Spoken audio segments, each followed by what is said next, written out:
shot is not dependent on whether I eat or not. The shua shot is dependent on the accumulation of that second shua. And if you're right, you're right. In all of these cases, I'm in violation of a shua shot, right? Because again, the moment I say I'm still going to eat alone, and then I make a second oath to say I'm not going to eat alone, that second oath is a shua shot, and I'm in violation of that right then and there. But what's the variable? the variables the source features. Right? communities, If I those keep alone, that were lucky I because they can't were able put to the get source out the feature. If I trickle don't keep alone, of then I violate the Jews source feature. But either constantly way, were I making their violate the way source feature. secretly Okay, out let's say of last question of the Portugal. parak. Source feature. There you go. Constant trickle of people The heck who is went not to nothing all with the sorts nothing. of places. Applies to men and to women. And Because miracles, slowly, relatives in the house. For example, if I swear I'm going to give you $1,000 for source feature. Right? It doesn't make a difference whether Ruben is a man, Ruben is a woman, Ruben is my relative, not my relative. It's the same with Sunni, Ruben is cousin, his castle. It may be even short to play baseball. Whether you're fun debating, not a fun debating, you can ask again, listening to your conference this morning, source feature works if I articulate it myself. Now, we see there's another case of source feature that can be articulated by others as well. Point over here, source feature applies to everyone. The Chayavim has the donor Makis, carbon over the other, as we just saw before. We learned this many times. Liability for source feature, liability for it is intentional violation of source feature is Malchus. Accidental or intentional violation is covered over the other. Good. Source shot. What about a falsehood, which we just defined in our previous Mishnah? So, by the way, I just want to point out, remember, in the third category which we're not discussing now, which is source checkout. What's source checkout? So it's like pretty much anything that doesn't fit into the category of source shot. Like a false hope, and you play false kick, we'll come back there. Source shot, what's source shot? So again, go ahead, yes. Not Russian, Ubin Russian, it applies to men, it applies to women. Miracle, big clothing, relatives, not doctrinal rules, so this is talking about it as well. Because they didn't build themselves up properly again. Whenever it was, but education for the Sephardim wasn't as good as it was for the Ashkenazim. Right? Ruben is standing right in front of me. I say Ruben is a woman. I swear Ruben is a woman. Right? Ruben is not a man. Ruben is a man. So whether Ruben is my relative, not my relative, again, it doesn't make a difference. Right? Shloshad is Shloshad. It applies to men, it applies to women, it applies to relatives, not relatives. It's saying that with the student, ultimately, people who are kosher, people who are kosher, maybe it's not the same basin, you can just Shloshad in the presence of basin or not in the presence of basin, or you can ask more. But the assumption of the deal is that Shloshad is a shua that I am articulating on my own. Now again, you'll see that there's an alternate case for this as well. The Chayavim has the day Makis Vasi Rasakata. And ultimately, again, for a Shuas Shad, intentional violation of the Shuas Shad is Malchus, unintentional failure is Kata. Akazuva Akazuva was the Acherim Shayim. So I say, for example, now in all of these cases, I could also take the shvua in someone else, that someone else makes a statement, and I say amen, that is as if I am taking the shvua myself. For example, let's say I squeeze back this last feature, right? I'm not swearing. I say, you know what, I didn't eat anything today. But I didn't put on clothes today. Mashbiachon, so Ruben hears this, let's consider the case of Ruben, right? I didn't eat anything today. Ruben told me that Ruben says, you swear? You swear you didn't eat anything today? Amen. I say, yes, I swear. And it turns out that I do something very tired. So listen, that is what's called Mushba Akhiri. So here, interestingly enough, I'm not articulating this, right? I'm not articulating that. But someone else, the sentence, I made a statement, someone else said, do you swear about that statement? And I say, yes, that's called the shua. That's called the shua. Incredible. I'm going to say, I'm a shua. Someone says, I'm not sure what the shua is. Someone says, essentially, anytime someone else observes me, right, and I say, amen, it is as if I have made the shua myself. Rashi says, what I came out to show me did. The whole cover, in this kind of shouldn't be the video shows to discuss something in which was dangerous. You know, by the way, if you ask someone, so for example, this is true. So she was great. I didn't eat anything today. Ruben says, oh, you swear? And I say, I'm sorry. I say, yes. Right? I say, yes, I swear. I say, that's a source feature. Or again, I'm amazing. Right? Ruben says, so many agents for me. I say, I don't know any agents. Right? Ruben says, swear? And I say, amen. That's as if I made a swear. So I say, saying amen is as if I'm saying amen to a statement or to a proposition of shua is as if I made the shua myself. So the man says, but I'm not sure amen. So it's interesting enough to really observe the Sota that she did not commit adultery. We make the statement that when she says Amen, Amen, Amen, says Amen, she swears I did not commit adultery from the man of a true but now. And that's another committed adultery from anyone else. Right? So when I say you receive an order, Amen allows you to be observed. I'm not having you say about Masnisi is right from them if you want to be. Between learning submission and right, so you have to kind of Shorts happy this time, you find out some of the option. There's a short aid, coming and short aid, this is a shua by both no testimony facility, right? Even brings the I have testimony from him in the case against sin. I swear I don't know any testimony. That is so swearing that you don't know testimony and someone that is called shua sa'idas. Now obviously shua sa'idas only applies to men and not to women, right? Because when you don't get testimony, it only applies to non-relatives, right? Because relatives are not, allowed to give testimony for relatives. It says over the Sulik. It only applies to people who are kids for us and not to people who are compromised. The only against everybody in the height. It only applies to people who are kids for testimony. The Shalogic negation in the Piasmo. And it applies in front of Bezdin and not in front of Bezdin. And again, I offer this hope, of my own verbal cognition, right? Of my own verbal volition, in other words. It will be piafre, is what I said, only piafre. I haven't actually talked about it as you read it. And again, I said, if you are jerked by someone else, ultimately, again, there's only liability for this in Bezdin. We were very nailed. Then okay, here's the problem. I'm talking about Brysa. We're only in the second Brysa. Shmuel said this case, and how it's listed. I just want to point out, by the way, again, Shmuel said this is literally the topic of our next paragraph, right? The next Mishnah, Shmuel said this. So we have actually not learned about the intricacies of this Shmuel just yet. So we're getting ahead of ourselves just a little bit. So look at this other Brysa. So Shmuel said this case. So what's Shmuel said this? What is it for that testimony? I say to you, this is bold. The Tulish Reidin, right? Come and testify on that. And the witnesses say, Shmuel saying on the Yodim Ha'idus. We swear we don't have any testimony for you. Oh, Shmuel ain't on the Yodim Ha'idus. All they say, we don't have any Idus for you. Mashpia ani alechem. And I say to them, like, you two guys, no testimony for me. Swear that you don't have testimony for me, but Amen. And they say, yes, Amen, we don't have any testimony for you. So I said, the three cases in the case of other things, maybe the answer, maybe the affair. So I said, man, whether this hope is happening in front of Bezdin, not happening in front of Bezdin, ultimately, again, it works. Maybe the answer, maybe the affair. So ultimately, again, whether the front of Bezdin, not in front of Bezdin, they kick off themselves, put themselves to count. They will say, that's not a contradiction. Why? Because the previous thing right there said that halacha l'maisa, therefore being observed through someone else, it only works in front of Bezdin. According to this Raisa, even if they're not giving, even not in front of Bezdin, but they're being observed by others, the shvur works. So how do you reconcile that? So what does it come down to? Why did I say Amen? If they say that is as good, they made the shvur themselves.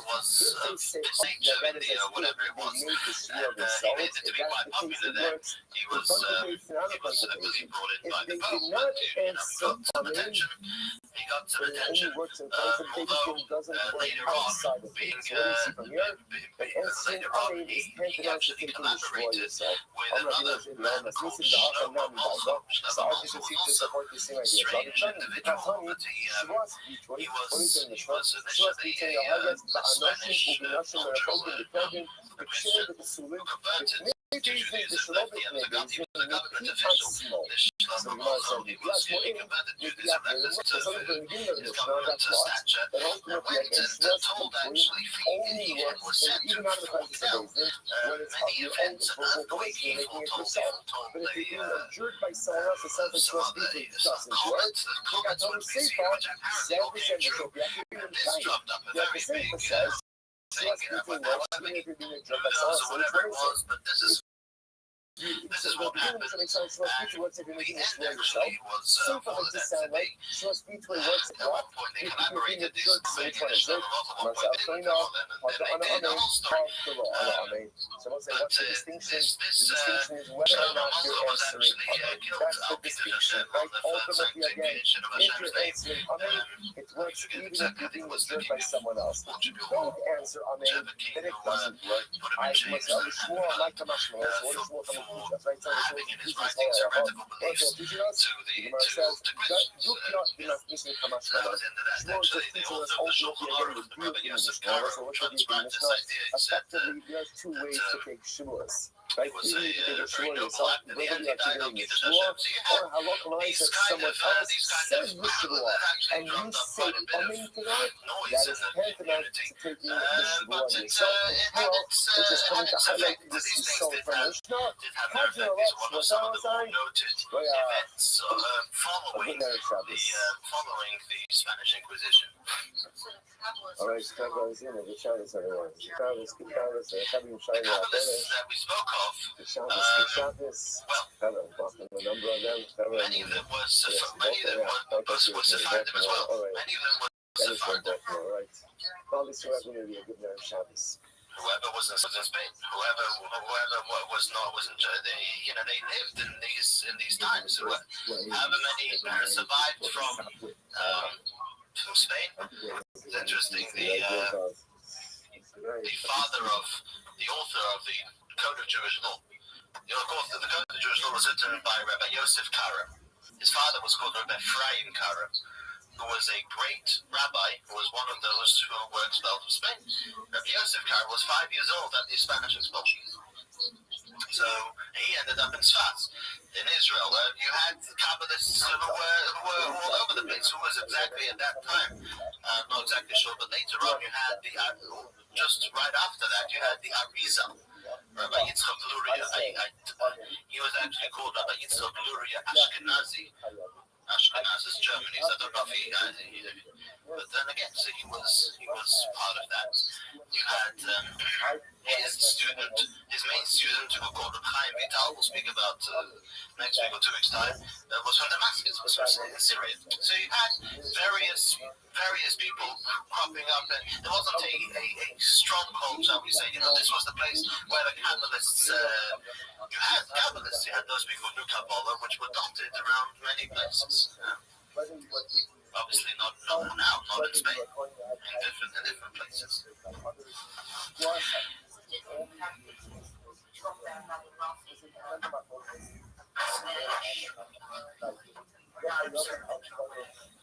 That was the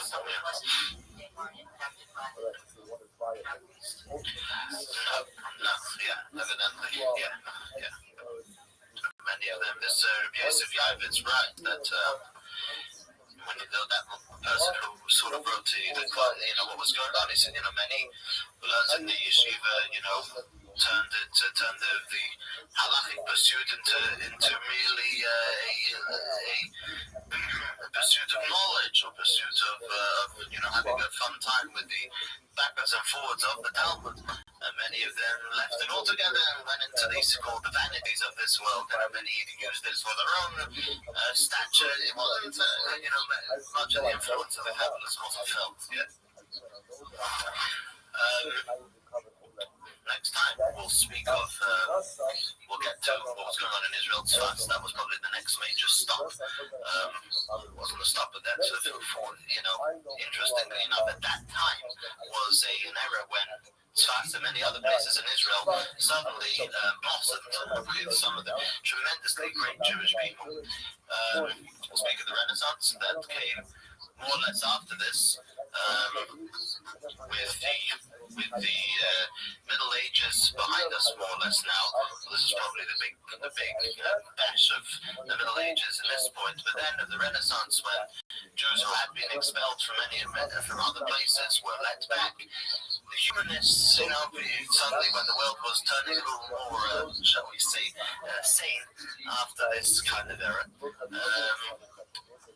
eventually the Jews getting to Eastern Europe, and that was this was actually probably about the year 1500 was when the Jews, a lot because of the Spanish expulsion, when they ended up in Eastern Europe, made their way all the way up the sea, and ended up in Poland and in Russia. And that's about when it started. And we'll see the first Jewish communities that arose in Eastern Europe and in Israel and various other places, and the history that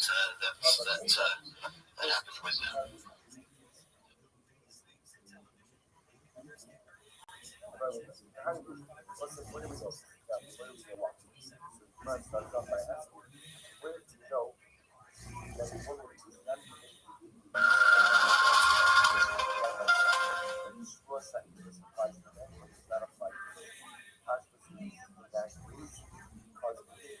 Last week we spoke about the Girush, the expulsion from Spain. We're going to move on now to what happened afterwards, the aftermath. How did the Jewish people sort of respond and come out to this from this whole thing? We must also first, however, note that the expulsion from Spain was not the only expulsion. In that area in Europe, you had a number of expulsions throughout the Middle Ages. For example, England expelled the Jews in 1290. That was the aftermath of Richard the Lionhearted, of the Crusaders, so the story of York, when Jews were, committed suicide in the Clifford's Tower in York. In 1394, France expelled the Jews. 1394.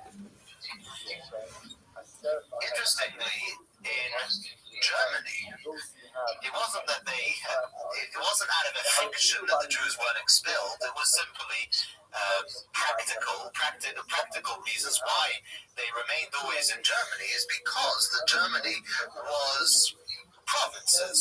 Germany wasn't an overall monarchy. They had every prince who expedited whatever they wanted from their subjects, and either were nice to the Jews or not nice to the Jews, either kicked them out or didn't, and other princes and provinces took them in. So after all these expulsions, and chiefly with the expulsion from Spain, we're talking about 200 years, but just looking at it from a little bird's eye view, the Jews moved east. We have the map ahead a little bit. The Jews east. So this is when Jewish communities started to propagate and to grow in these places, in Holland, mainly in Amsterdam. In Germany, actually, the community of Hamburg became quite big.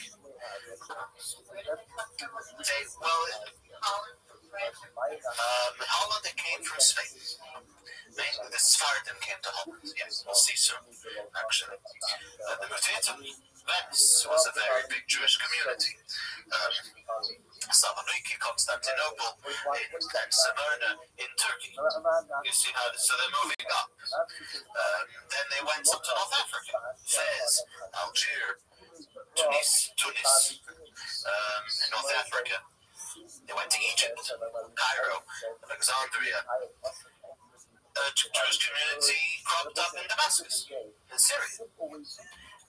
And two cities in Israel became very, very Jewish. The city of Jerusalem and Tzfas, which we're going to talk about tonight. So this is pretty much where the Jews migrated to after they were expelled from Central Europe, or that area in Europe, where they weren't welcome anymore, and even where they were, life was unbearably difficult. Not yet. Soon, in the year about 1500, next week, please God, we're going to start talking about Eastern Europe. Because in about the year 1500, which is about now 1492, but still in 1500, the communities in Russia and Poland, that area was still quite small. It was after in the next 100 years, shall we say, after the expulsion from Spain, that the communities in Eastern Europe started to go big in this time as well. But we'll talk about that next week. Now, interestingly enough, there were Marranos. By the way, there's a term in Hebrew which they're known by is anusim. Anusim, the word onus means to be coerced. We use it in the Haggadah, onus al pi hadibur. Jacob was, so to say, coerced by Hashem to go down to Egypt. He wasn't interested. Hashem told him he had to go down. The word, so anusim is plural for those who were coerced, those who were forced into conversion into Catholicism. So, or for that matter, to Islam. Same thing, yeah, the term is used. So these anusim, these Marranos, some of them managed to trickle out. There was you mentioned the other week, there was a constant trickle from Spain and Portugal of Marranos who got their way, many with their money, out of Spain and Portugal, out of the hands of the Inquisition, into the three countries of then, many to Holland.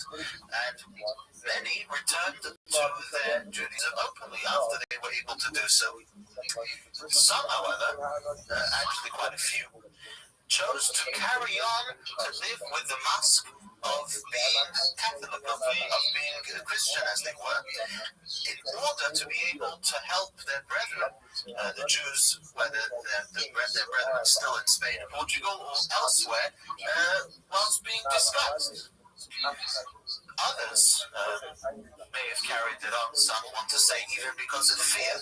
The Inquisition was very powerful, and it wasn't out of the question that, we'll see in one of the stories we'll pick up on over here, that wasn't out of the question that the Inquisition would get to places where it wasn't official. And they were scared. They were nervous still of the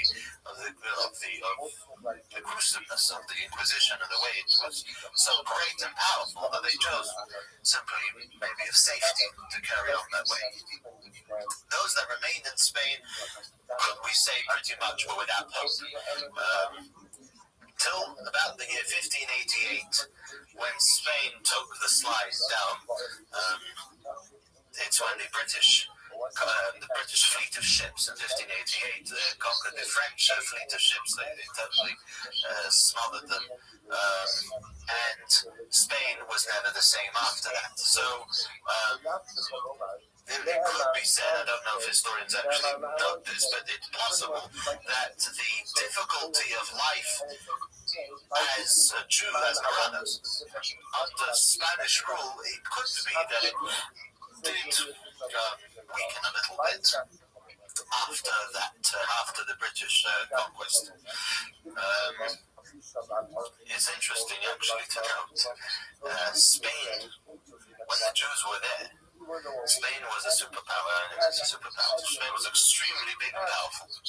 And the rabbis have noted that there has even an allusion in the Talmud that in the countries where the greatest Jewish community was always the country that was most powerful on a world sense. Russia, because going back in history, Russia was where many years, 50, 60, or even 100 years ago, let's say, most Jews were in Russia. You ought to know, majority of white Jews were in Russia. And Russia was the big guy in this world.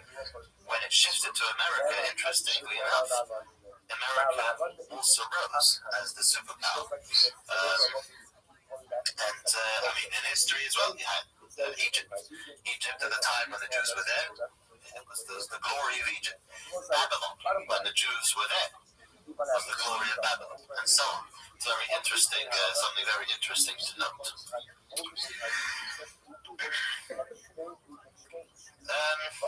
There is one event or one series of events which sort of gives us a little glimpse of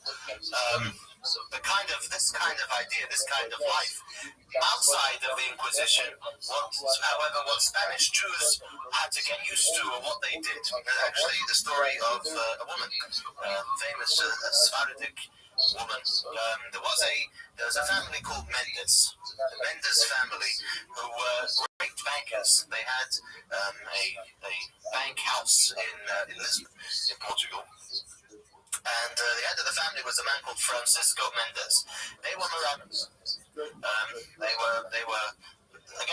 Marano's was the nickname for those who had converted. No one knew exactly who was hiding the Judaism, as we see. But he was a Marano from a Marano family. He died, I think, relatively young, and his entire wealth went over to his wife, who was called Donna Gracia. Donna Gracia Mendes, and his brother, this Francisco Mendes, his brother Diego, inherited a huge banking industry. She, Donna Gracia, went over to Antwerp, and when she went over to Antwerp, she continued to hide the Judaism. And she did so in order, because she was tremendously wealthy, and she did so in order to be able to help out, the Jews in Spain and in Portugal, as well as the world over. And secretly, she helped the Andalusians, she helped the Maranos get out of Spain and Portugal. She gave heavy money to yeshivas and to other different Jewish organizations and different Jewish institutions. What happened is that her daughter married a man called Yosef Nossi. Yosef Nossi is literally a prince, was Yosef Nossi, who was her nephew. Her daughter married her nephew, and what happened is that after her brother-in-law died, brother-in-law Diego, basically there was a riff-raff between herself and her sister,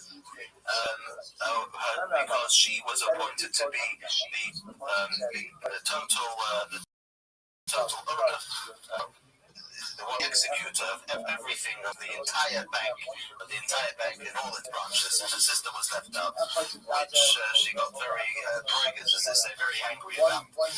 And in a moment of wrath, she turned over Donna Gracia to the church, saying that she was practicing Judaism secretly.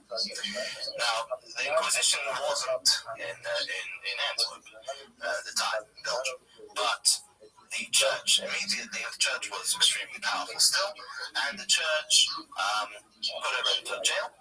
And this was something they were extremely thrilled about, because that meant that eventually, through playing things right, the money would go over to them.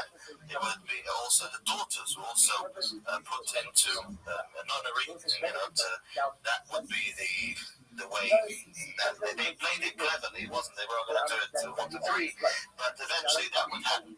Now, the funny thing was that her sister also had got the same thing. Her sister was the one that turned her over.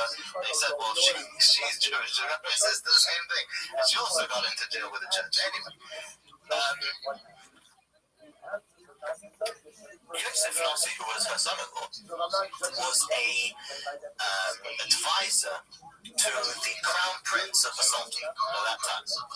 He was called Selim. He was the crown prince of Turkey. And this Yosef Nossi was her advisor, again, a very powerful man, a very rich man. So the Sultan, who was the Ottoman Empire then, was a big deal, and he put on a lot of pressure onto the church and onto the government in Belgium, whoever was controlling Belgium at the time, that Donna Gracia should be able to move to Turkey, should move to the Ottoman Empire, and let her get out of here and not be in your way, so to say. Because there was a big love of the Jews, because there was a big lover of the money. Nazi, Yosef explained to him that this was a one-time deal by being able to get the power of all these banks in his country. And he succeeded. Another interesting time when the Christian world went, a lot of economic weasels just for religious reasons. The expulsion of Jews in Spain was something we mentioned the other week. The Sultan was extremely pleased with that. He welcomed every Jew into his empire, and the Jews built it up. So this was one sort of idea like that. Now, she carried on. Actually, when she was in the Ottoman Empire, she openly, obviously now she was known to be Jewish, and she openly supported huge Jewish causes. There were many poems that we still have, which were written about her. And one of the, I believe, when she passed away, one I forget who it said, the verse in Asia it says, Rabbi Slomis of Sochoil, many daughters have done great, but you have risen above all of them. He mentioned the name was Mashat, I believe, in the Hebrew name. So she's till today, there's a place in Israel which they dedicated for her. Yeah, there's a website. I don't know. It could be possible. Yeah. Now, this Yosef Nassi, when he was in Turkey, he, as any good Jew who would be powerful in the annals of power, of the kingdom, of the monarchy, he did a lot for his Jewish brethren. One thing that he did was, interestingly enough, he convinced the Sultan to pressure France. France kicked out all the Jews, and as was the custom, when he kicked out the Jews, he took everything they had. He took the property, he took everything valuable. So that he pressured, this Yosef Nassi pressured the Sultan to pressure France to give back the Jews what they stole, what they took. It was pretty much successful to the degree that when France didn't come up with everything that was owed, so to say, every ship that came to Turkey and to the Ottoman Empire that came from France, immediately a third of the cargo was confiscated for this purpose. Every French ship. So this was he did some very great things for the Jews then. He also, I believe, bought for 1,000 ducat, 1,000 gold pieces. He bought from the Sultan the city of Tiberia. And the Sultan gave that to him. He wanted to buy Yerushalayim, but the Sultan wouldn't allow it. He gave him Tiberia and the love of the Galil, and he wanted to build it up. He wanted to even build that Jews should be able to live there, be able to do a livelihood. He wasn't so successful, unfortunately. A lot of the ships that he sent there with Jews were hijacked by pirates, and the business didn't take off as he wanted to, but he did push for it, and he did have that great idea. So that was a big story of the Menders family, the Nazi family. That gives us a sort of picture of the colours that were going back and forth at the time. They were from the family of Marano. And Marano to the Spanish, somebody who was taken on Christianity officially and then denounced it, or was denouncing it as they officially were.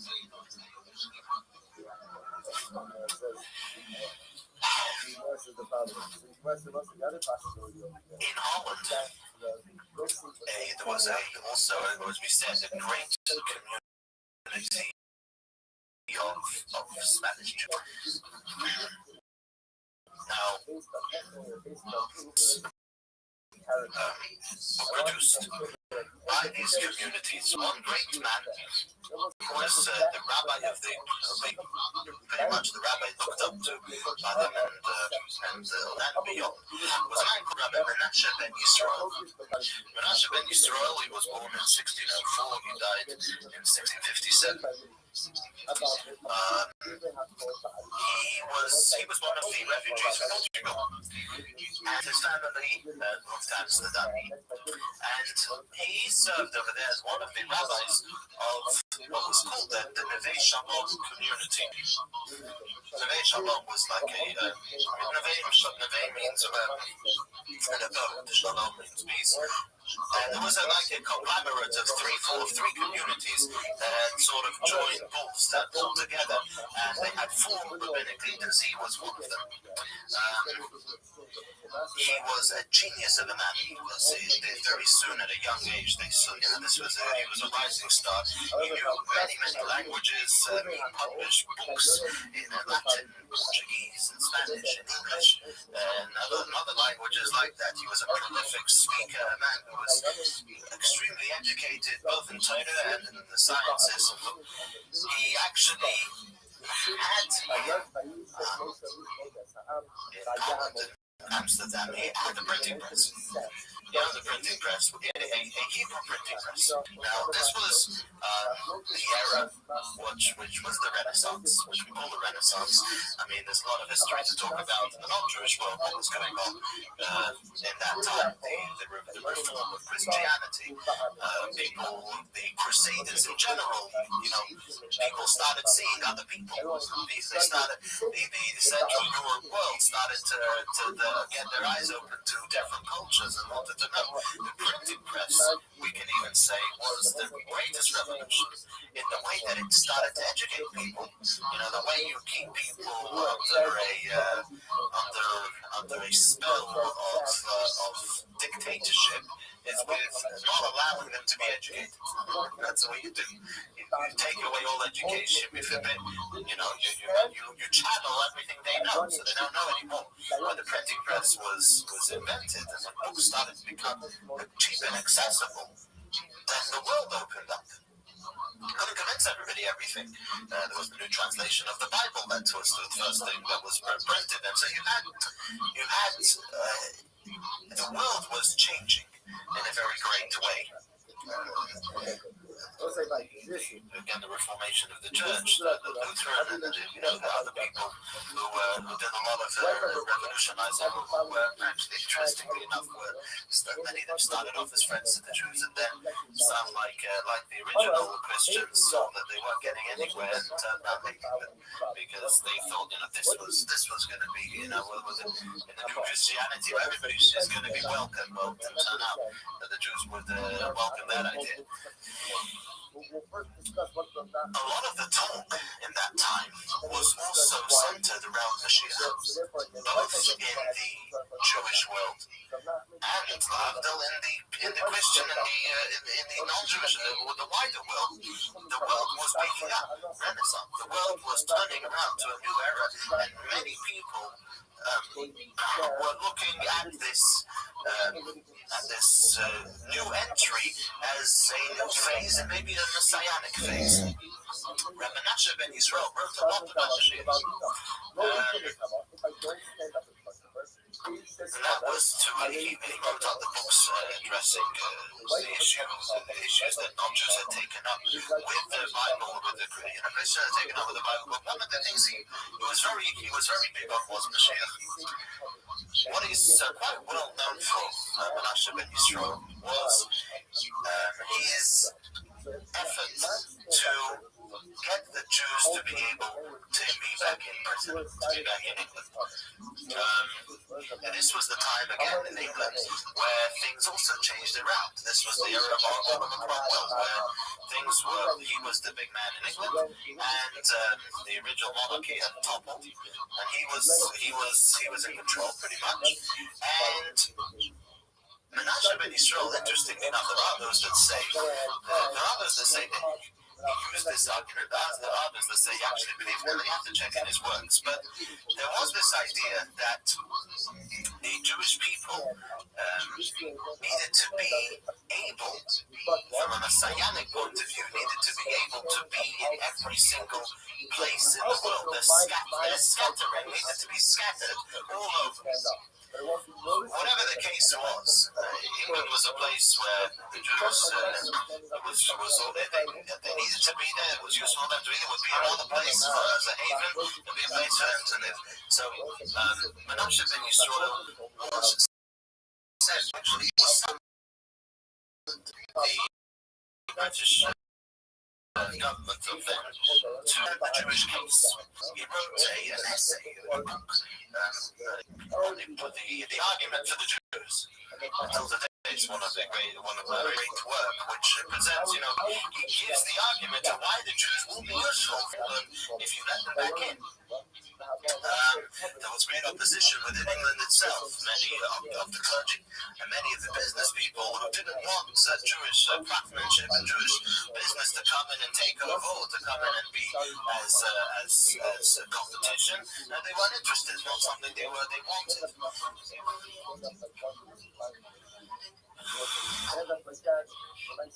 Later. We're talking here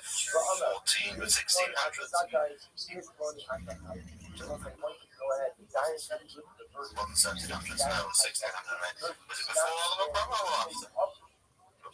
Shame on me. Yeah. Never mind that. Anyway,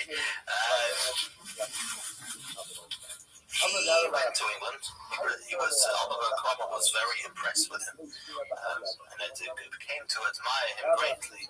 But the actual mission for which he came wasn't so successful. The Jews were not officially allowed back in. However, what did happen was, which may have been a blessing in disguise, was that the Jews didn't march in with banners and parades. They trickled in. One by one, Oliver Cromwell allowed a steady flow of Jews by one to come in. And they found themselves, a Jewish community in London, building a shul. It's still there today, the Bismarck Shul. It's the first shul, Sephardic shul. All of Sephardic people that came. He spent 2 years, I believe, in England. Menashe ben Yisrael, he had an only son, unfortunately, which passed away, and he was very broken after that. And he made it back. He didn't actually make it back to Amsterdam. He passed away on his en route, and is buried somewhere en route back to Amsterdam. But that was his achievement, what he did, and he's marked down in history for that. Now going to Eretz Yisrael, and this is what we'll focus on. Again, before the Jews were expelled from Spain in 1488, just before the expulsion, the poll was that there were just about 70 Jewish families in the entire Israel. However, after the expulsions, in other words, when the Jews, when life was terrible in these other places, Jews were simply looking where to go. Well, an obvious option for many, or for those who were able, was Israel. If you were able to get there, most didn't. But in 1521, as opposed to 1488, 1521, we already find 500 Jewish families in Israel. The first one in that era who really established this Jewish spiritual life in Israel is a man who was called from Italy, who was called Rabbeinu Ovadia Bertinoro. The Bertinoro is a wine, and it's an Italian wine, and it's a little province apparently, or a little town in Italy. Now, he is very famous, extremely famous, and the reason for that is because he made an explanation similar to what Rashi did, or somewhat to what Rashi did on the Talmud. He made an explanation to the Mishnah. He took the Mishnah and he said, okay, if somebody wants to learn Mishnah and he doesn't know what's going on, who's going to explain it to him? For the Mishnah is very short and very concise, and you've got to pull it apart a bit. So he wrote, it's known as the Bartanura, and pretty much every single edition of the Mishnah has the Mishnah like the Bartanura. And he referred to it as the Rav, Reish Ayin Beit Rabbeinu Ovadia Bartanura. Every kid, even before they learn Talmud, when they learn Mishnah, usually the order of study is Chumash. When they get a bit older, that's the Mishnah. When they get a bit older, it's the Gemara, the Talmud. When they learn Mishnah, almost right away, when they get more of it, they'll learn the Rav, they'll learn the Bartanura. that is often a great background to get, just to welcome the student into the Talmudic world, because he gleans from the Talmud different bits and pieces that you need to know the understanding of the Mishnah. So this is, but till today, there's many people that will learn on a steady course the Mishnah with the Bartanura. This escalated, this carried on. By about 1600, we will find that in Tzfas, in the city of Tzfas, again the Jews settled in Yerushalayim, and Tzfas was the big one, I think. And in Tzfas, we will find already in 1600, there were 18 yeshivas and 21 synagogues. So this was the kind of growth that Eretz Yisrael was experiencing as a result of all these Jews migrating and having to move away. Tzfas became a place of commerce, business, farming.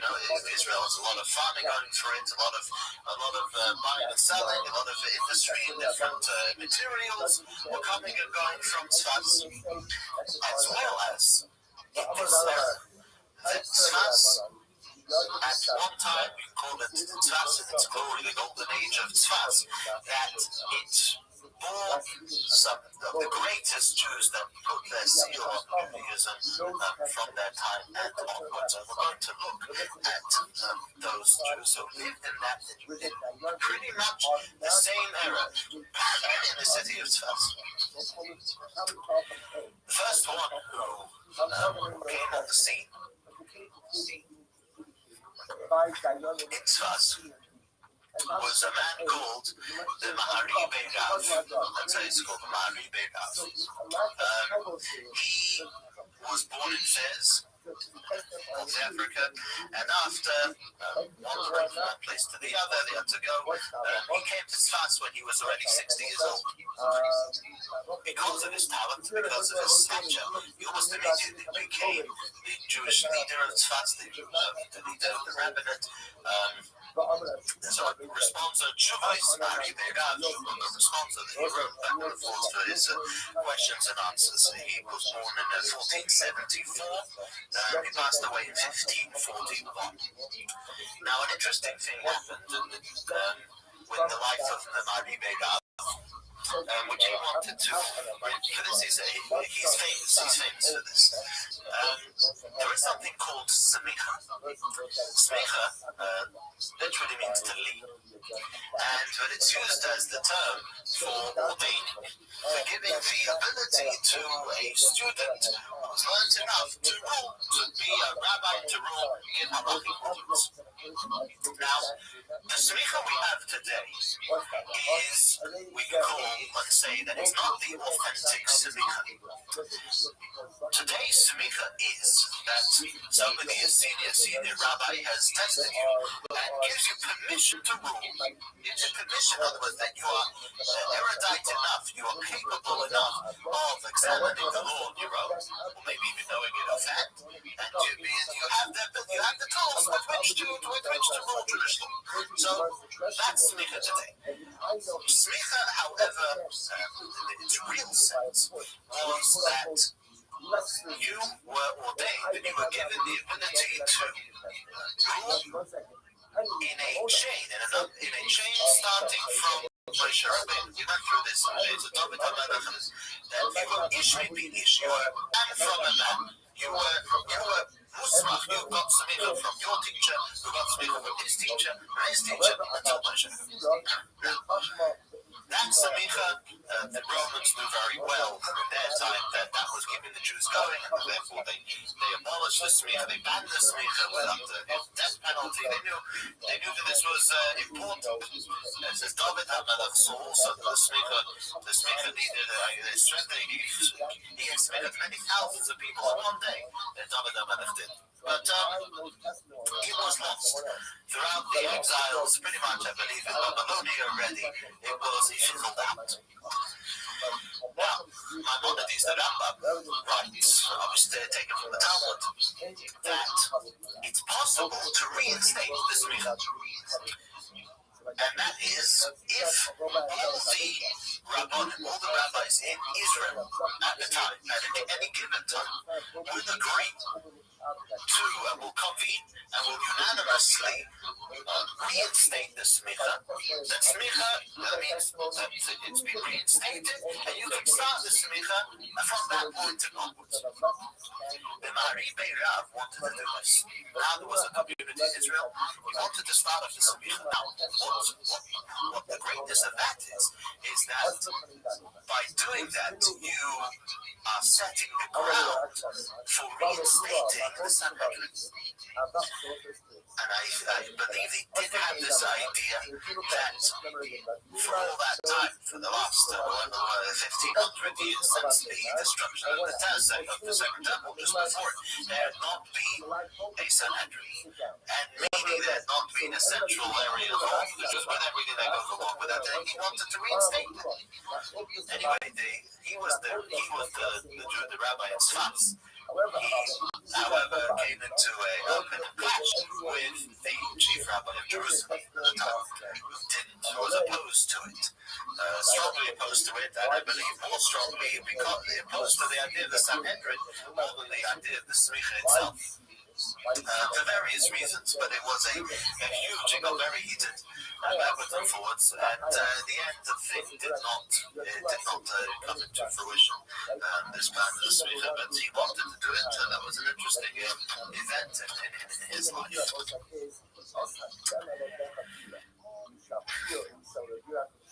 And in that era as well, 1500s, was the life of a man who, because of him, his name and his writings are the foundation of Jewish law today. Rabbi Yosef Karo. Rabbi Yosef Karo was, we mentioned last week, was a little boy at the time of the Spanish expulsion. He was 4 years old. And he came eventually again to Tzfas. He was quite young. He's in his 30s and 40s when he wrote 3 extremely important works. The first one was called the Beis Yosef. The Beis Yosef is a work on the book The Tur from Rabbi Yaakov Baal HaTurim, which we mentioned the other time. The Baal HaTurim was the Rosh. Rabbeinu Moshe had a son who was called Rabbeinu Yaakov Baal HaTurim. He was the one who put down Jewish law in an order of 4 volumes of 4 parts. Each part, first part dealing with the life cycle, second part dealing with the laws of dietary, of kashrus laws, third part dealing with the laws of marriage and divorce and family life, fourth part dealing with business.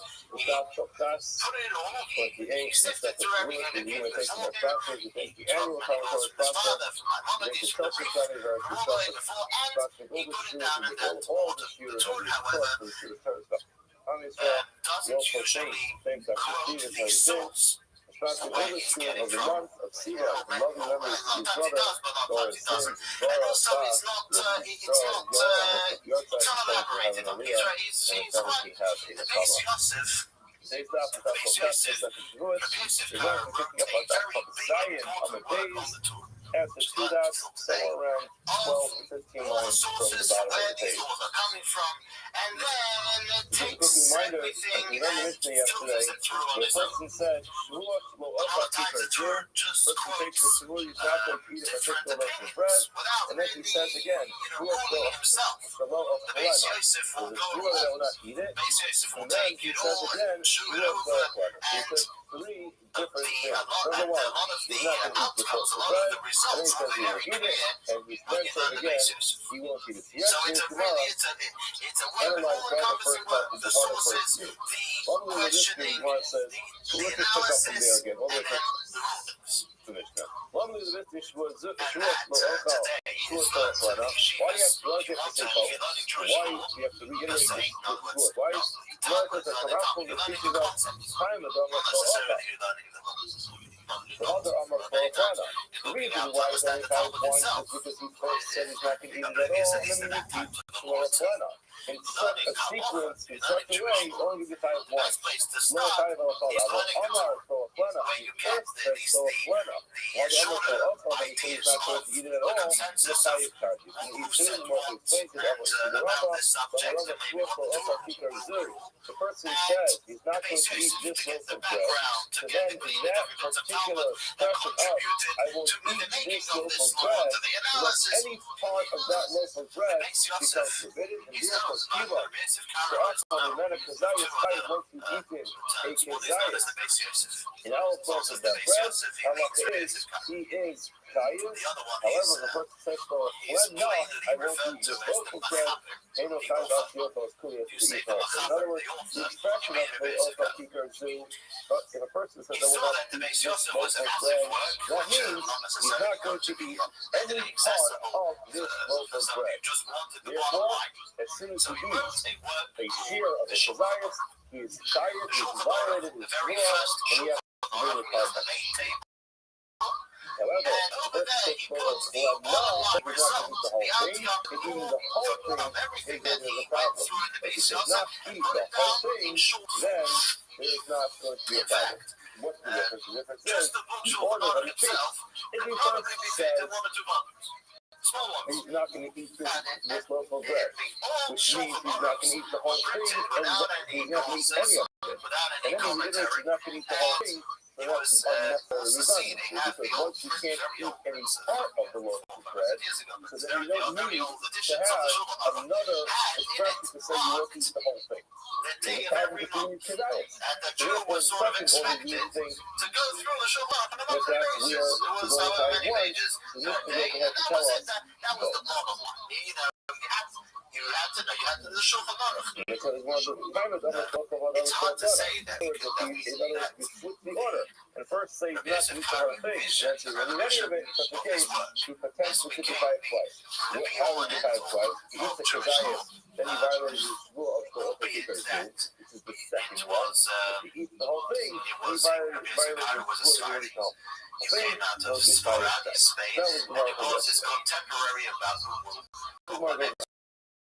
the Shmuel said, person takes the Shmuel, does not eat the whole thing.